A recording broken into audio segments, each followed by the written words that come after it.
Hey guys, what's going on? It's Brad with Techbuds-Solutions.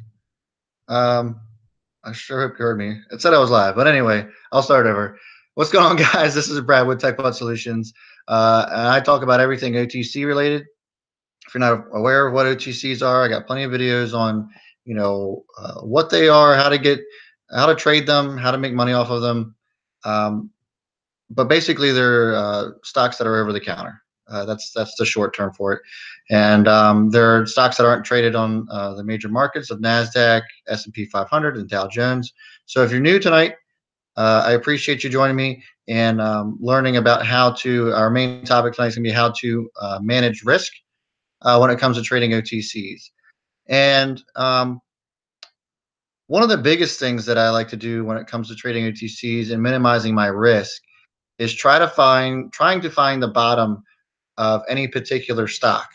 Um, Oftentimes that means that I'm going to be getting in at the bare minimum of a particular stock. It could be a triple zero whatever, triple zero nine, triple zero eight. I don't get too much lower than that, but it's not unheard of. Um, or I try to find really hard supports. Sorry, I'm on my couch. Really hard supports and that tell me that this is the bottom and there's a very small chance that this is going to drop. And so what I mean by that, and I'll show you, is a really good example. If you saw my latest video, I talked about GRDO and how I thought it was really going to blow up tomorrow. It's just getting a ton of attention. There's a lot of good things going on with it. It's going to be in the crypto sector, and we all know how that's been going here lately. Um, so let me go ahead and do that. I'm going to share my screen. I haven't done this in a while, so bear with me if it doesn't exactly do it the way I wanted to do it. But okay, here we go. Um,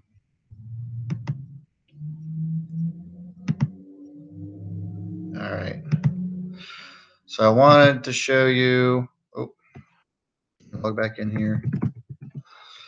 Yeah. So I wanted to show you how I find supports and when OTCs. And oftentimes, guys, when you're trading OTCs, supports aren't a definitive. This isn't like um, when Ricky trades. They can, because they're so volatile, they can, break that support or break that resistance oftentimes with very little effort.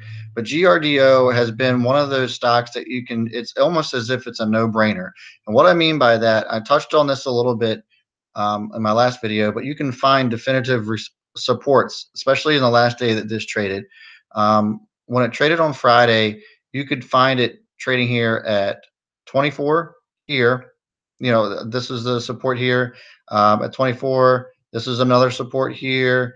There's another support here. So like it touched 24 about 5 times on Friday, and then it just went up from there finally. And then it had this pretty hard resistance at 28 until news broke about 5 minutes before the close, indicating that they were going to be giving away $300 worth of Ethereum among, solidifying their business plan. And so that's one way that you can minimize. This is how I would find the bottom of a stock. If I had gotten into this one much lower than that. I got into it at 001 when I initially saw volume on it, and it was so low. It's another one of those things where I would tell you guys that you would another bottom basically. So you're getting into this at the bare bottom of the stock. There we go. Hello. And so when you get to the bare bottom of something like that, once volume starts going, that's how you also minimize risk. Because if you get into something like that, even if the volume starts popping up, say you get into 0.001 cents per share and you throw $1,000 out at it, so it's 1,000,000 shares. If it drops one tick to 0009, you're down $100. If it drops to 0008, you're dropped down $200. But the potential for it going the other way is much greater once that volume hits. And so your potential to see a much larger gain is greater than if you were to see a huge loss.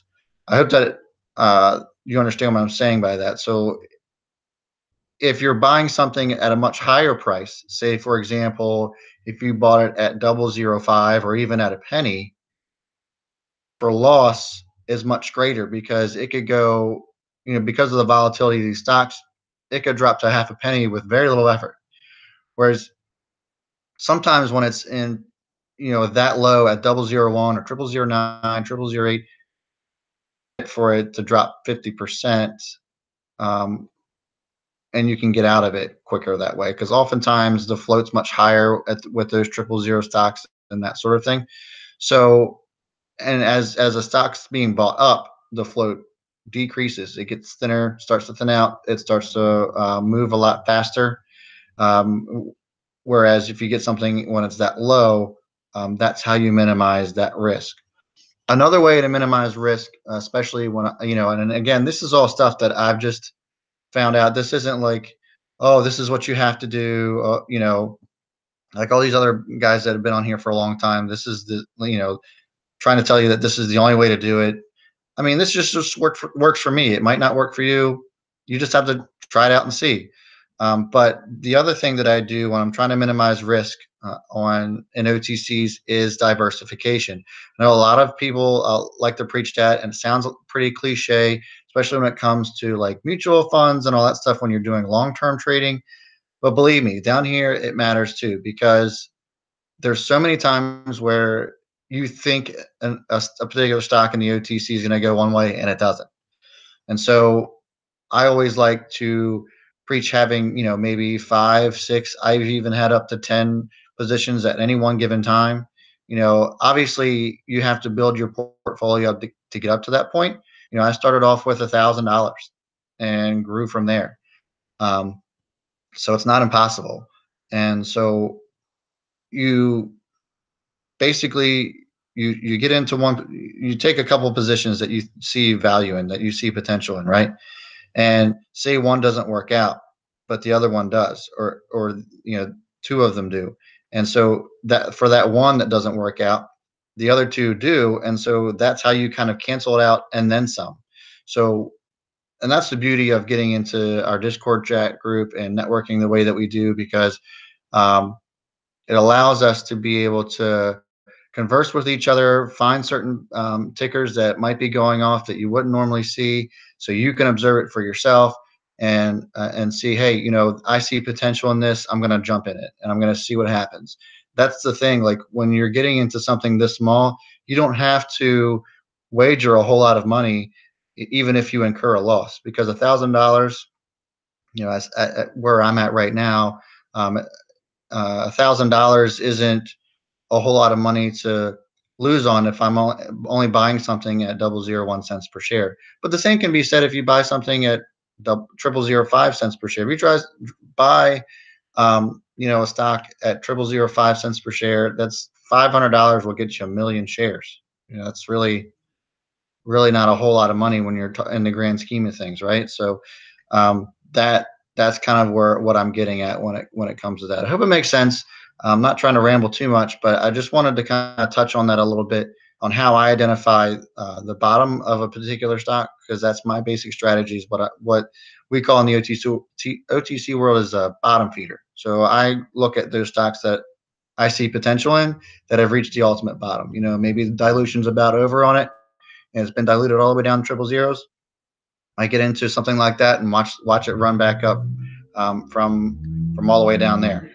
So without further ado, I'm gonna see what kind of questions you guys might have for me. As soon as I get them pulled up, you guys have to forgive me. This is kind of one of those things where um, I'm still trying to get used to it all.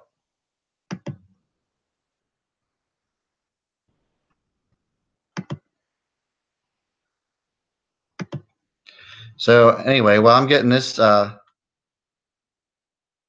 sorted out for you,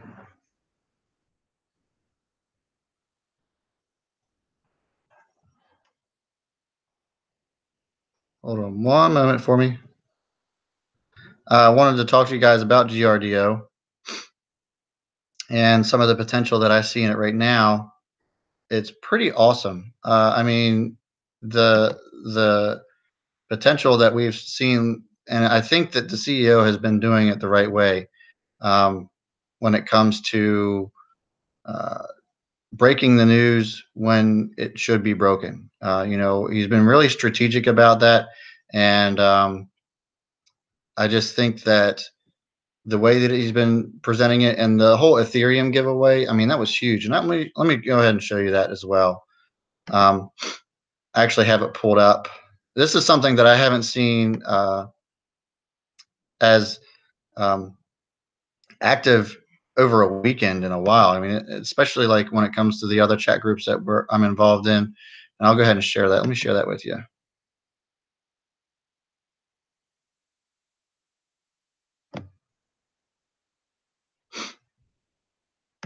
So here's the Twitter page for Guard Dog, which is GRDO, the ticker symbol that we've been following.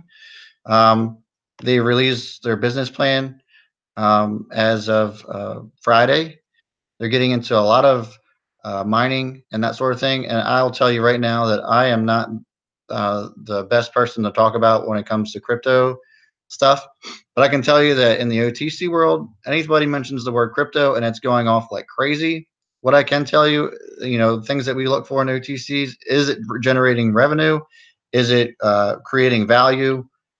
Are they looking to become current? Because this one in particular has a stop sign on it. And so and if you're not familiar with stop sign is, I can show you right here. We go in OTC markets, and this little stop sign means that they're not current. They're not current and up to date on their normal filings. So like their 10Ks and their 8Ks and that sort of thing. They're not current, but they're trying to get there. They just got a new CEO. He seems to really be on fire when it comes to turning this company around, especially getting into crypto world and stuff like that. So they're, as you can see here, they're getting into $300, giving away $300 of Ethereum, and I just think it's going to be. And again, they announced this like 5 minutes before the close. I just don't know. I think it's just going to be crazy. I think it's going to really take off with all the attention that it's getting. It's something that I haven't seen in a while. And let me stop sharing here. Okay. Um, it's something that I haven't seen in a while, and I think it's really going to take off on Tuesday. Only gap up. We can't predict exactly what's going to happen, but I just can't see it not doing that at the open tomorrow. So if you're in it, congratulations. I'm trying to. I promise I'm not ignoring you guys. I'm really trying to get the chat function going.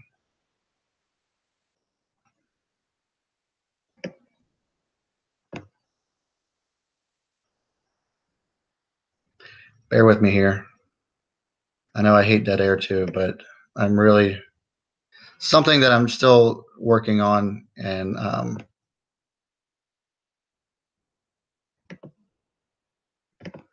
want to get better at. So that's the thing with live, right? Like it's hard to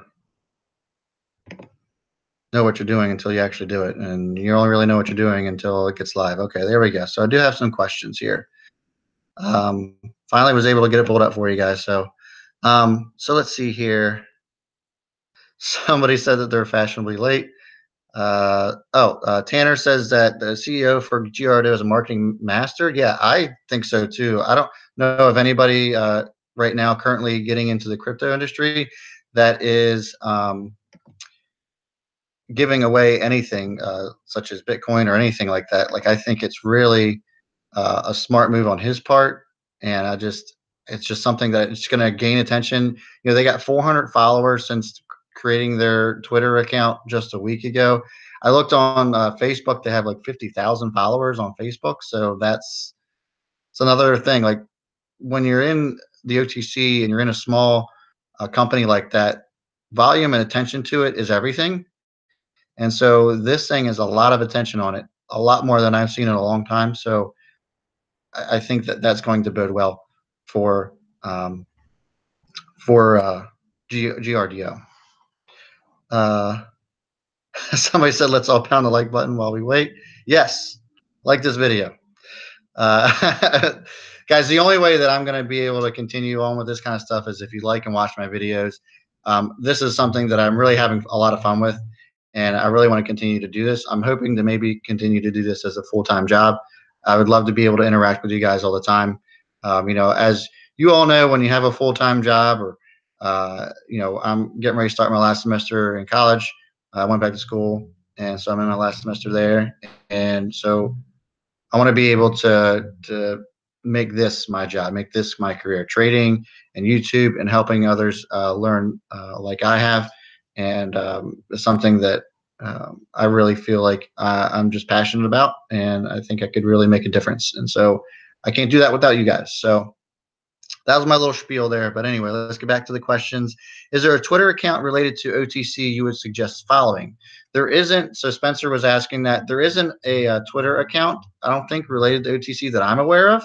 But Spencer, if you follow me in my other videos, I utilize investorshub.com. It's a social media platform that a lot of us OTC traders use.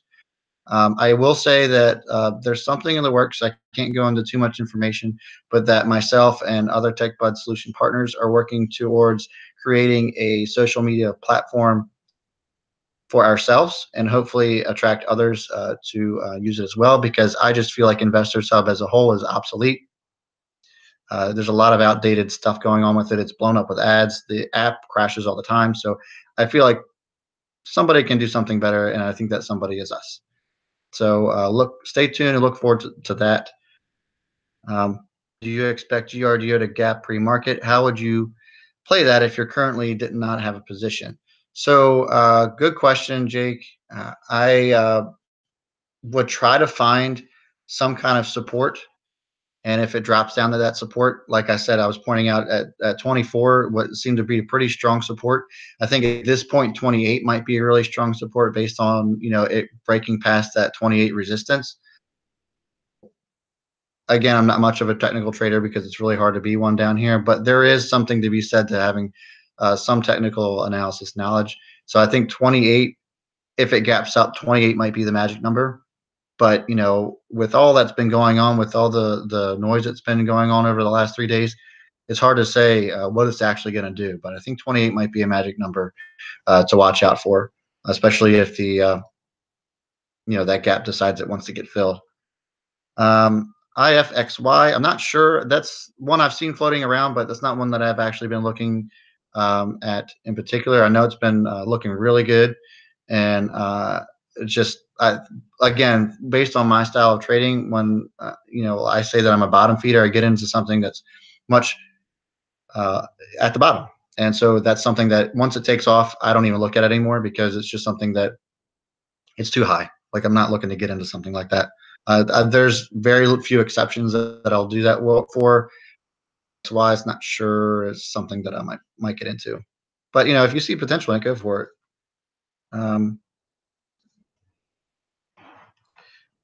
What else we got here?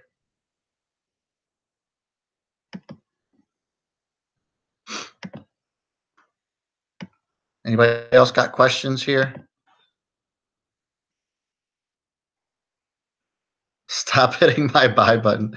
Yeah, that was a running joke within our chat group. So if you guys are new to Techbuds-Solutions, or you're new to this channel, to look us up on Facebook. We are Techbuds-Solutions on Facebook. We also have the Discord chat group on the Facebook platform that you can just click on the link and join us. And I'm specifically within Discord's Brad's OTC chat, and you can join us and we'll help you learn. We have a pretty welcoming environment, and just think we've created quite a really good culture. Is FRFS over? I don't think FRFS is over. It's something that I'm not particular in. I did play it when it made its first run before the CE got slapped on it. But man, it's really been coming along, hasn't it, the last week or two? So I'm not sure it's over. It's been climbing steadily. I wouldn't say that it's like been on some crazy run. So, there's still potential, I think, there for that. Can you talk about stop losses? Somebody asked about stop losses. So that's something that I actually don't using within the OTCs because of the volatility. You're going to end up losing your tail on creating stop losses because those supports again aren't um, definitive supports, right? Because of the volatility. So maybe make a mental stop loss and say, hey, I'm gonna stop right here. I'm gonna pull out. But oftentimes, my style also is more of a swing trade style. So I'll get into something at the bottom and wait for something to happen on it, something that I see potential that a lot of people have been looking at. I'm looking at through my scanners. If attention's been drawn to it, I'll consider getting into it. If I like the share structure, if I like the potential I see, I'll get into something like that and just kind of sit there and wait for the magic to happen, so to speak. So I don't think, in my opinion, that stop losses are very effective when it comes to these price points that are so low like this. In the big boards where Ricky trades, sure, he's obviously found great success using stop losses, but down the OTC, it's not something that I would suggest doing. Um, FERD, yeah, everybody loves FERD. I do too, guys. I mean, it's just something that I think we're just gonna have to wait out. It's a waiting game. Um, More is going to be coming on that. I can't believe it did what it did when the CE got dropped off of it.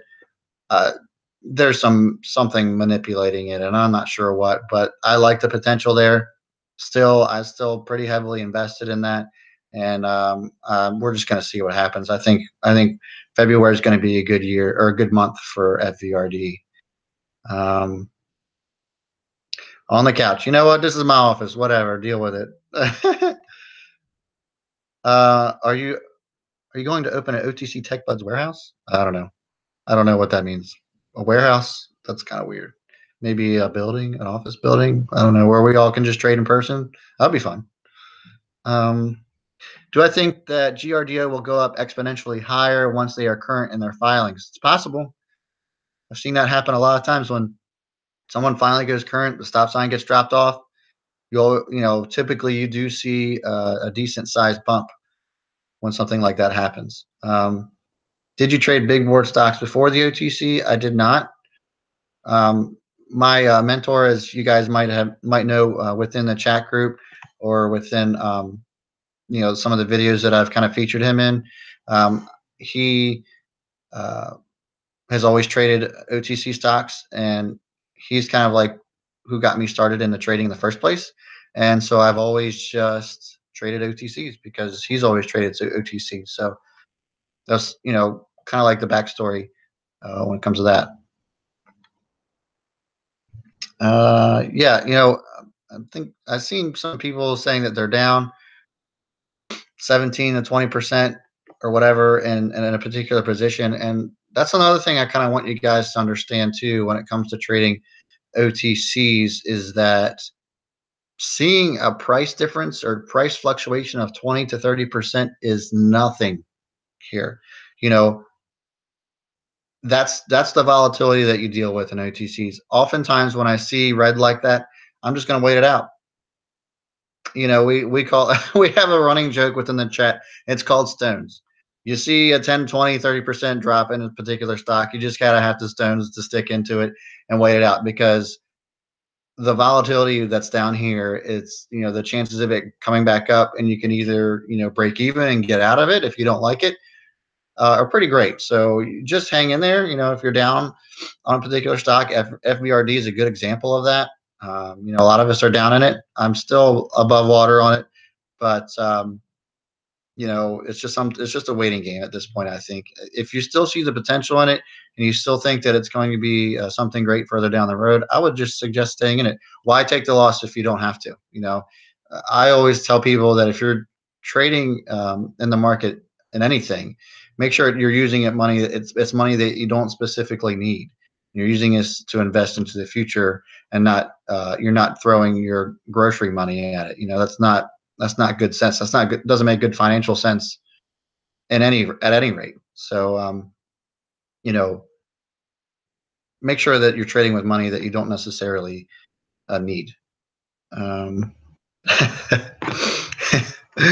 lot of Stones jokes. um, All right. I appreciate the group so much. Still learning, but get ready to get even better with time and patience. Thanks, I appreciate that. Yeah, we love having a great time in our chat group, and it's really awesome. It's really good culture that I think we've built. Um, Chat for Tech Buds is great, and I think that people can learn a lot within there, especially if they're into trading like big board stuff. But we have our little side group, and I think that we've really have like a family type atmosphere, if you will. We're kind of cynical, we're kind of sarcastic, but I like it. I wouldn't have it any other way. We joke around. It's fun. We have a good time because a lot of times in the OTC as well, it's pretty times, and so then we end up just talking about whatever. We talk about people's lives and what we're doing and stuff like that. And I like that part. I like being able to kind of be personable with you guys and not just talking about numbers all the time. It gets to be a little monotonous. GRDO announces 120-day free trading shares lockdown. What does that mean exactly? So great question. So what GRDO did was they put a stop on any dilution, any dilution, any type of toxic share dumping within that particular stock for 120 days. So they weren't diluting before, and the CEO basically announced that they're not planning on doing any of that. They put a stop or freeze on any kind of dilution, any kind of like float increase for 120 days. And what does that mean to you guys? And so what that means is, or as whoever's invested in it, is that there isn't going to be dilution occurring there, and which means that the piece of the pie that you have is the piece of the pie that you're going to have from now throughout the next 120 days. Why a lot of CEOs do that is because it buys them some time to maybe find some investors, which, according to their business plan, it looked like they were trying to do that, so that they don't have to resort to dilution. Dilution is very bad for an investor who has been in the stock at a certain price point because it gives you basically a smaller piece of the pie, makes what you have, the position that you have, worth less as dilution occurs. Um, all right. Any other questions here? Stock split is in the plans. I don't know. I haven't seen anything like that. That's not something that I am going to entertain, only because I there hasn't been any announcement on that. You know, stock split, stock splits occur all the time. Yeah, but there's nothing that's indicating to me that that's going to happen at this point. Um, okay. Yeah, I did check the website. Okay. All right, guys. Well, I appreciate you joining me tonight. This is another thing that I think that I'm going to venture into. This is the second Monday in a row, and if you guys like to hang out on a Monday night, just talking about how the first day of the week started trading, and kind of like recap that day and talk about what we see for the rest of the week. I think this is a good night to do it. So let me know what you think. That is all I got for you guys tonight. Um, well, OTC Mondays. Hey, I like it. What do you think? Anyway, thanks again, guys. If you are new, haven't subscribed, please subscribe. What the heck are you waiting for? I mean, hello, subscribers to Ricky's channel. I got 3, which, by the way, I just cracked. I do appreciate that. So anyway, take it easy, guys. I'll see you tomorrow. Cannot freaking wait.